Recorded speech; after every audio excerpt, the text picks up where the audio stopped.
about that, Charlie? I do, but I can't say anything. Okay. Do you know when that's going to be announced? I saw the date and I've forgotten now. I don't know, in like the next few days or something. No, I Sh- don't. I don't know the exact date. I know the exact team and everything that's going on, but I can't say anything. Fair enough. Fair enough. Chris, It's any speculation? You can speculate, so you can have a field day with it if you want. yeah, Oh gosh. speculate. I will not confirm nor deny anything. I'm not even going to try to speculate. Um, I honestly, well, while I usually have a field day with this stuff, I don't know enough about it to really make anything out of it. Yeah, me Unfortunately. neither. Unfortunately, Charlie is the most well versed and also the one with the inside info. So, all right, well, fair enough. Be a good talking point later on. Maybe we're gonna get Blitz on the show eventually. Maybe after his team is announced, we can get Blitz for a statement. That would be fun.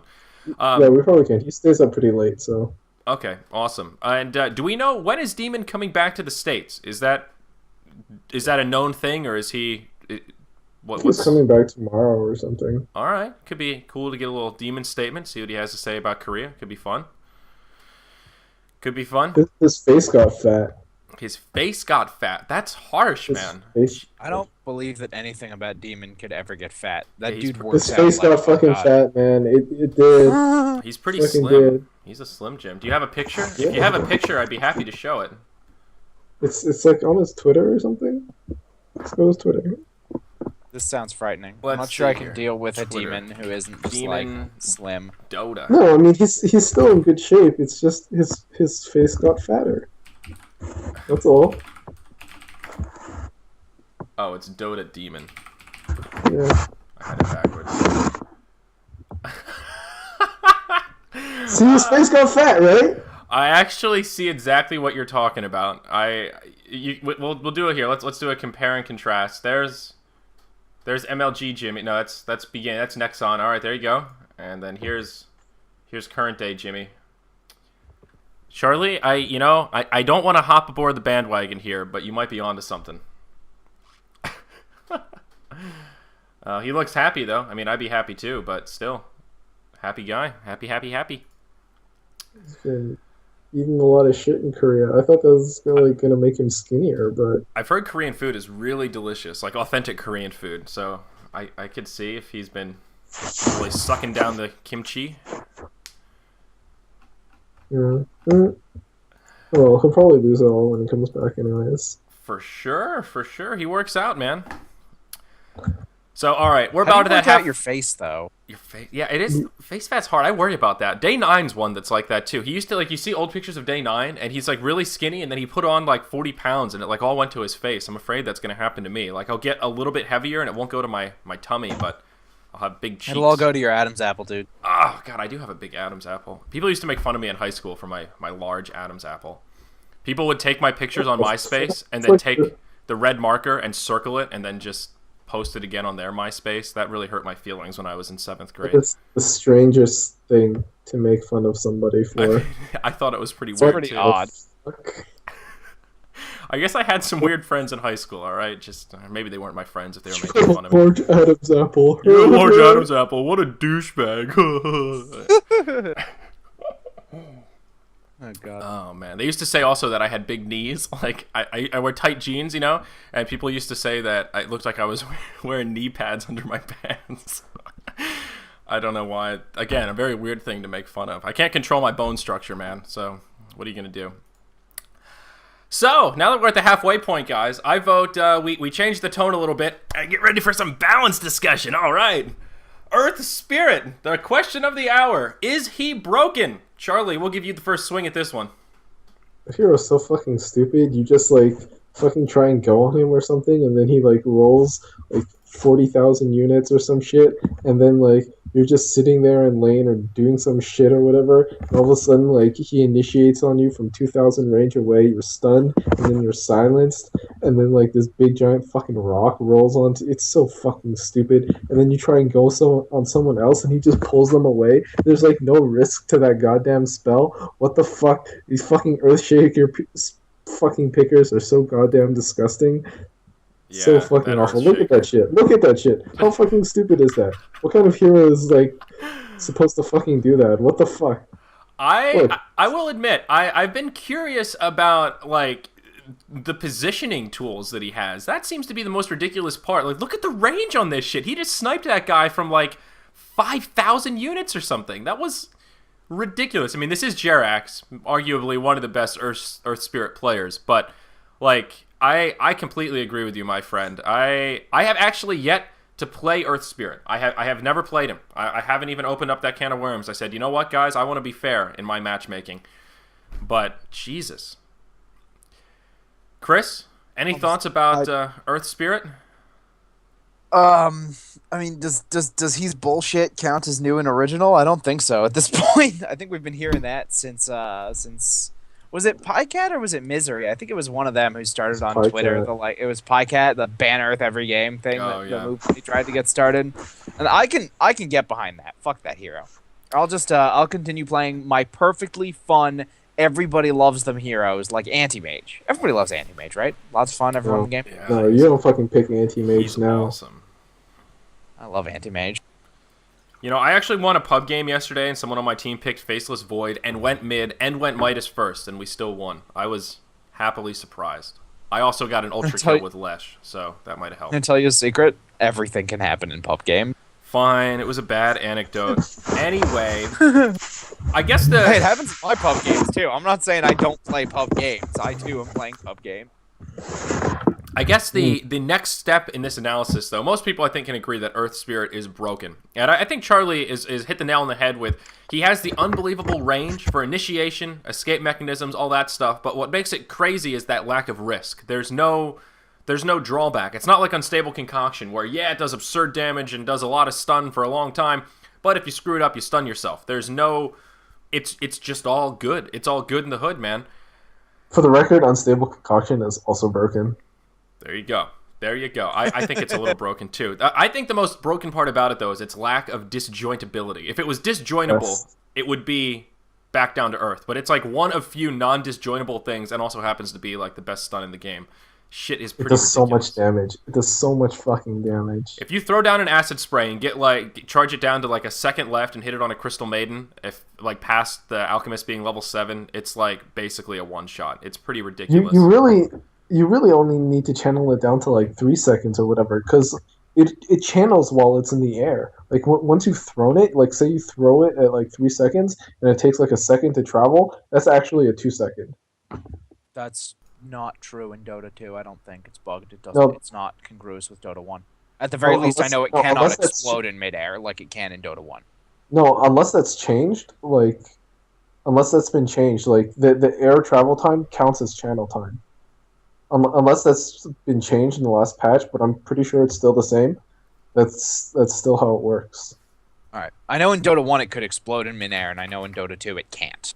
No. I mean, I'm not saying it explodes in midair. Like, but yeah, I get what you mean. I just thought that was part of part of the incongruity, and I may be incorrect. But yeah, like the channel. So like if you throw it at 3 seconds and it takes like half a second to travel, that's actually a 2.5 second channel. That's interesting. Yeah, I was going to say that I thought I was on the same page as Chris, but now that I'm thinking about it, he's the one that told me that, so I don't know if that's a good source if you were mistaken. I don't know. That's why we need a pro player on, so that we can ask them these kind of hard-hitting questions. Chad is vindicating me. That's fine. I just I had some posts on the dev forum that I was taking my source off. He's pretty ridiculous. He's pretty insane. The next part of this question, though, is what do we have to do to balance him to get him into captain's mode? Because he'll eventually be in captain's mode. Who knows when, but it's coming, you know? Valve is not in the business of just releasing heroes for fun. How can we balance him? What will bring him back down to earth? Probably decrease his range and maybe decrease his armor a bit, because on top of everything, he's also really hard to kill. Uh-huh. I think you can... Go ahead. Yeah, sorry. I think you can actually keep a lot of his tools and his strengths if you just make him somebody who's easily bursted. And at this moment, he is just not, and that's a really big problem. On the other hand, if you wanted to keep his durability, I mean, you start with cooldowns and mana costs to make it less easy for him to get off all his spells repeatedly in the middle of a fight. Make him at least have to make some conscious choices about where he's dropping his spells instead of just like, oh, cool, I get to pull this in and kick you away and roll here and magnetize and and I still have a million fucking mana points left over. Yeah. And I mean, go ahead. Conscious decisions is always better than mindless spam. Yeah, well, that's true. And part of it is just like in the mid, his rune control is insane because he hops all over the place. Like, how do you beat that guy to a rune? I don't know. That's a real question. How do you beat him? How do you beat him mid? Well, the whole how do you beat someone to a rune question has been asked about a lot of heroes in the past, and there are some heroes who are in fact just better at getting to runes than everyone else, and there will always be a hero who is best at getting to the runes, and that just may mean cake, though.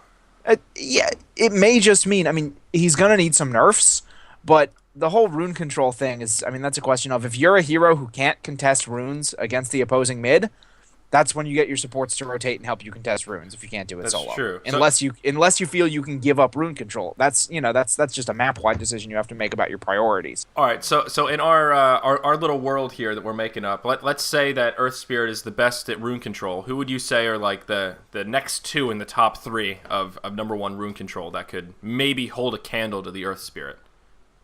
Like Puck is pretty good. Puck? Well, and also don't just consider mobility, but also consider. So, say Earth Spirit rolls to a rune that you're, right next to, and say he gets it before you, but, did you just contest against, maybe a Shadow Shaman who just, you just burned your cooldowns to get there. I guess it's a level 6 Shadow Shaman, he drops wards and shackles you, and you're dead. I mean, it's not worth getting the rune if you just feed. Right. So, okay, Puck is up there, but still, you have to... Yeah, I mean, Puck is a little bit more, you have to burn your escape to do it, so you have that same problem where you use your orb to get to the rune, and then if they jump on top of you, they know that you have no escape, and boom, boom, pow, Fairy Dragon turns into a puddle. But I guess the same goes for Earth Spirit a little bit. Yeah.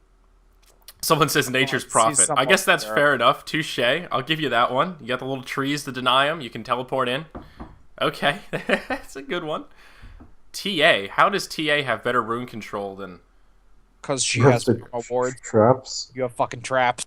Well, yeah, but who cares? You have wards down and you see them. I don't know. I don't think TA would beat an Earth Spirit in terms of rune control. Don't Yes, also forget that the ability to push the lane up with no mana is hugely valuable for rune control. Yeah. That is true. Yeah, that is true. Constantly have the lane pushed to the point where if Earth Spirit leaves, he misses a full wave of experience and gold.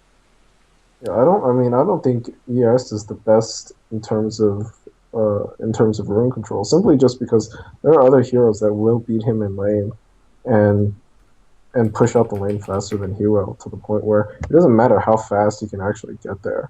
Like, he'll be at his tower. He'll be CSing on the tower. Yeah, I guess that's true.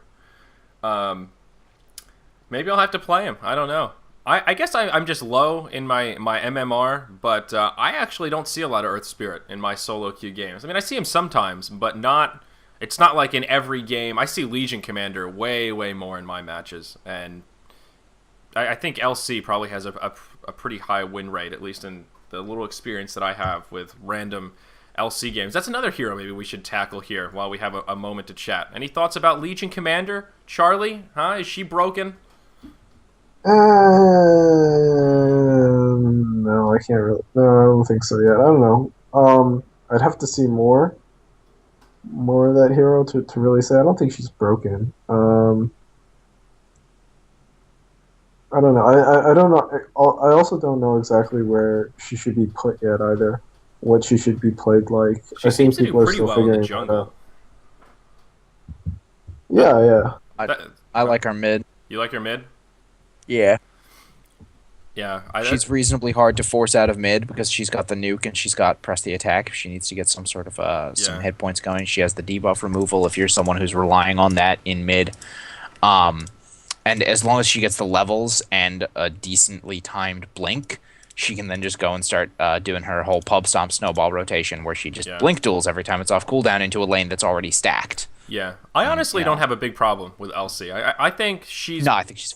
I think she's really good in pubs because she's a good snowball hero. So if you're like pretty skilled, you get a couple of, you know, any hero that has like a permanent steal, whatever its stat it is, int for like Vindicator, you know, stealing or getting a permanent damage buff, obvious snowball potential. And if you're good, you get a couple of kills early, you can use that momentum. So I think in the pub arena, she maybe seems better than she is, but I don't have a big problem. I mean, the taunt is really annoying, but I don't know. The only thing I don't like is when she gets a blade mail. That really bothers me. When she duels me and then puts on blade mail and I just have to sit there and just watch myself die. It's maybe not broken, but it really frustrates me because you're so helpless. You know, you just take your hands off the keyboard and go, I'm dead. I mean, at the same time, though, how is that different from any other, like, long-ass disable? If you get black holed, well, guess I'm not playing anymore for a few seconds. It's not. It's just, it feels different. I don't know why. It just feels different. In a black hole, I guess I at least feel like, oh, sick. At least he got an awesome black hole off. That was a cool way to die. Legion Commander, it's just like,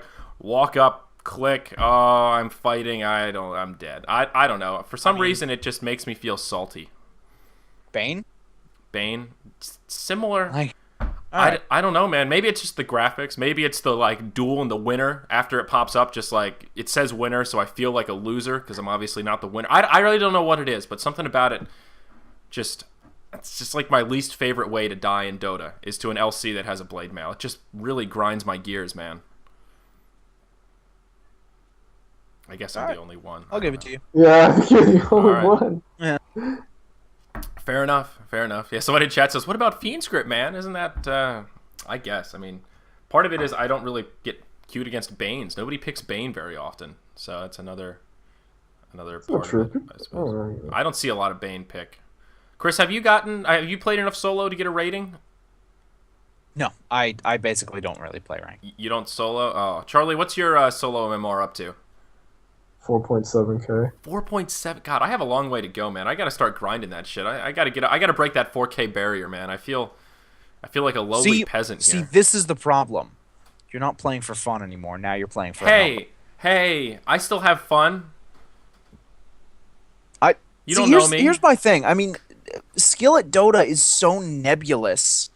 I love that word, by the way. That's the second time. Nebulous. That's the perfect word to describe. It's a good word. It's so nebulous that I don't think a number can give you some idea of how good you are in comparison to some other people, but it's never going to be really that accurate. The only way you can judge how good am I is by playing and looking at yourself and saying, how can I change these mistakes? How can I do this? How can I do that? So really, all the number is going to do is justify people who are like, oh man, I'm 4,700. This guy's 4,500. I'm sorry, Charlie, random number, not trying to pick on you or anything.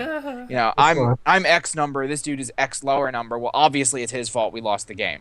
Or, oh man, I'm X lower number, but this guy is X higher number than me. Didn't play very well. He must be shit and doesn't deserve his rating, etc., etc. We have so few, and people. I mean, especially because people, when they already look at a player in a game, they presume every single game is an accurate representation of exactly how that player plays all the time. And for those of us that follow the pro scene and see the same players over and over and over, we know that's not true. Havost went from 4 to 10. He occasionally goes back to 4, but most of the time the guy's incredible. But then sometimes you're scratching your head and you're wondering what the hell did he do that game. Fnatic, you're talking about on the 29th. They're such an amazing team. They were having a superb season. And they just got dunked on. Yeah. And it's like, how is this representative? And, you know, if you're going by that, I mean, and people are already so good at just targeting people who make mistakes in games. Now that you give them a number to target them with as well, I was really big about trying to boost my MMR when I played Han, and the more I went into Dota where I didn't have to worry about MMR, I was like, this is just better. I can actually look at what I am doing that's making me better as opposed to, oh, my number is higher. I felt exactly the same way because I was the same way in Han where I really was serious about my MMR, and then like Dota, it was nice to just be able to queue up and be like, you know what, I can go 0-10 this game, and as long as we win, that's the only stat that matters, just winning, and it's like it takes off some of the pressure. So I see what you're saying, but I don't know. I mean, I'm sort of being facetious a bit. I don't really care about my matchmaking rating that much, but at the same time, I do like to gloat and be on the Summit chat a little bit. It does feel good when people ask me what my MMR is, and I tell them, and they go, wow, that's 2,000 higher than mine. That makes me feel good for about 10 seconds. And I need those little pick-me-ups, Chris. I need that in my day-to-day. What is your MMR? 3.7. It's nothing special. What is, is there do you know, relatively, what is 50 percentile? What is, you're right in the middle of the pack? Is that, 3K? What's the highest MMR right now? Do we have a scale? The highest MMR is, I don't know, it's probably, can you break 6K? Yeah, you can break 6K. It's, a little over 6 or something. Most of the 6Kers are Earth Spiriters, though, aren't they? Yeah, they are. Most of them are, Earth Spirit. There's, 5 of them, and they're all Earth Spirit pickers. Yeah. So, but, what is, a good, is there a number that's, roughly 50 percentile? Is that, 3K-ish? Is that how it works? I have no idea what 50 percentile is. I think it was some of the statistics were released on Valve's blog or something. Yeah. It's maybe it was 2 to 3K, I think, or chat says 2250. Yeah, chat saying 2250. Oh, okay.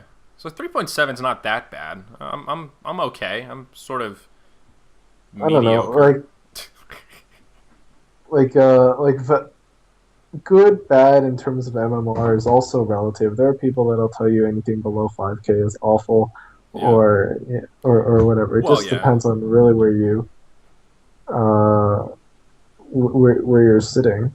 And some of it also seems to have to do with how many games you've played, because you it's sort of a slow grind. It's plus or minus 25 MMR per game, kind of. So there is something to be said for just.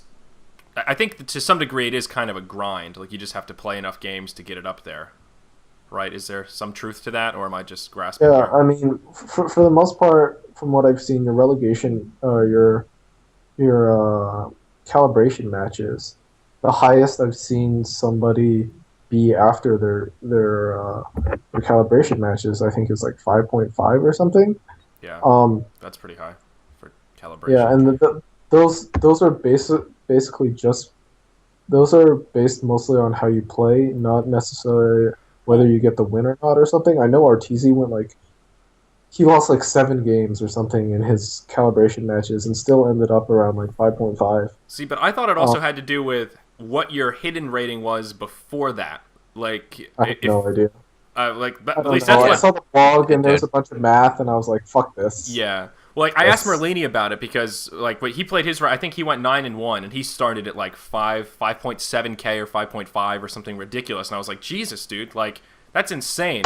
So obviously and I went 8-2 in my matches, so it's not just based on how did you do in your placements. It also has to do with your history of how high is your MMR already, and then it tries to place you appropriately. So I think if you are one of those people that has 2,000 wins before the matchmaking system came out, you're already in a higher level than people like me who only have 250 wins pre-matchmaking.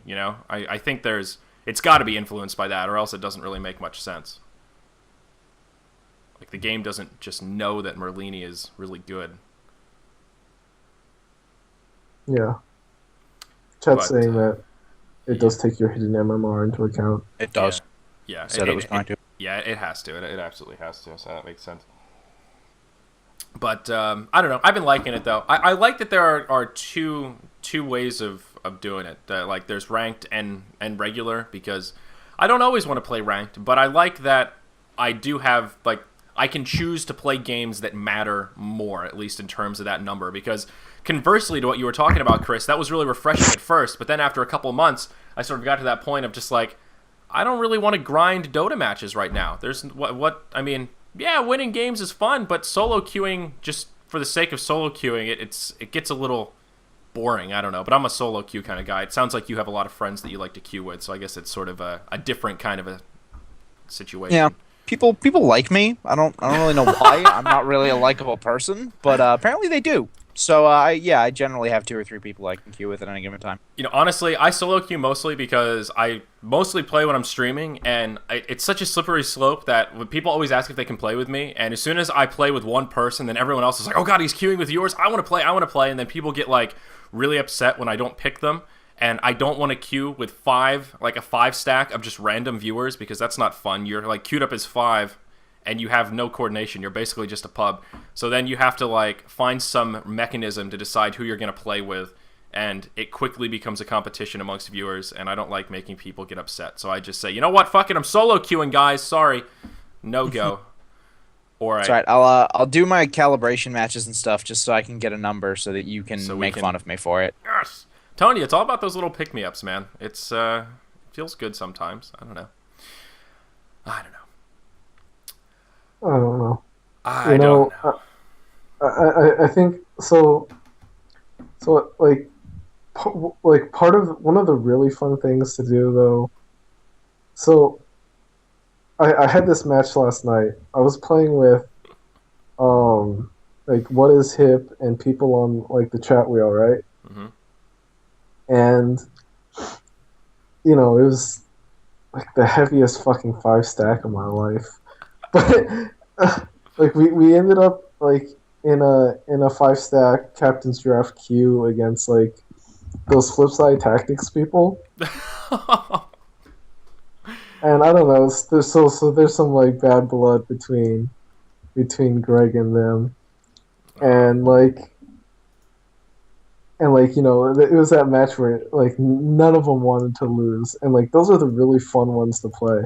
You know, rather than just like grinding for MMR or whatever. Yeah. Like when you get into a match and you and you're in an actual team trying to win, it's like there's some like shit talk going on stream.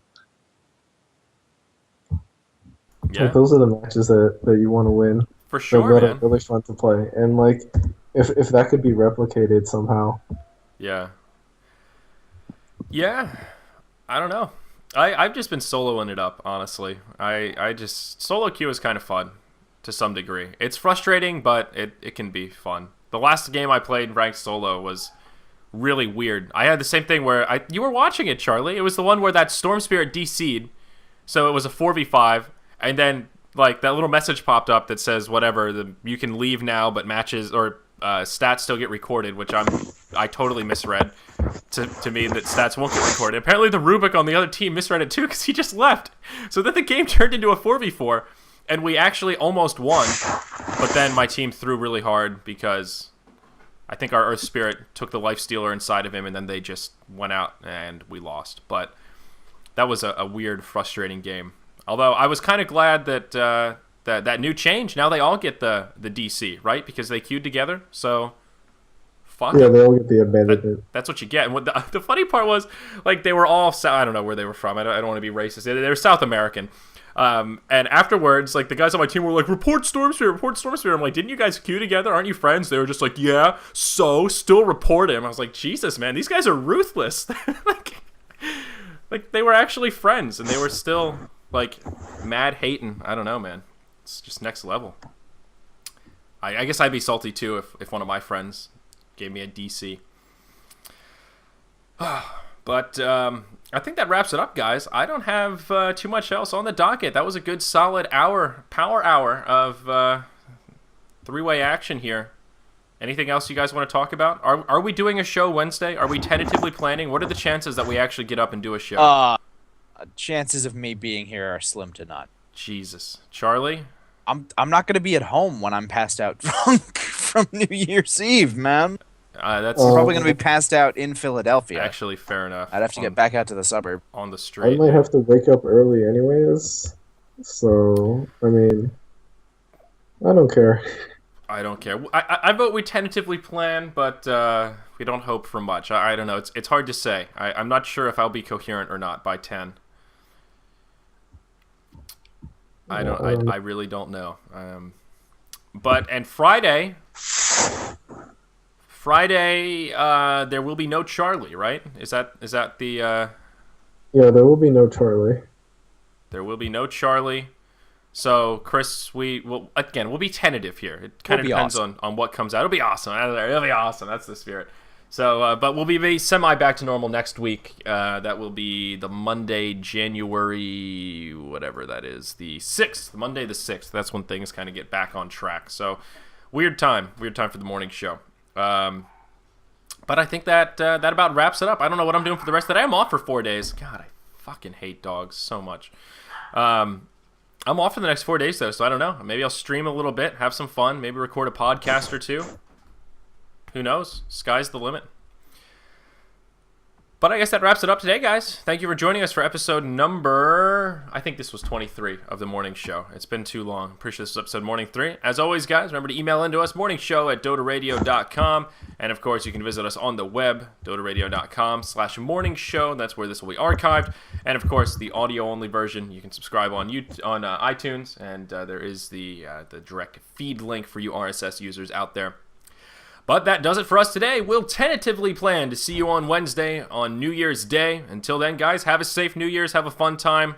Don't drink and drive. Oh, God, but have a good old time. Take care, guys. We'll see you later.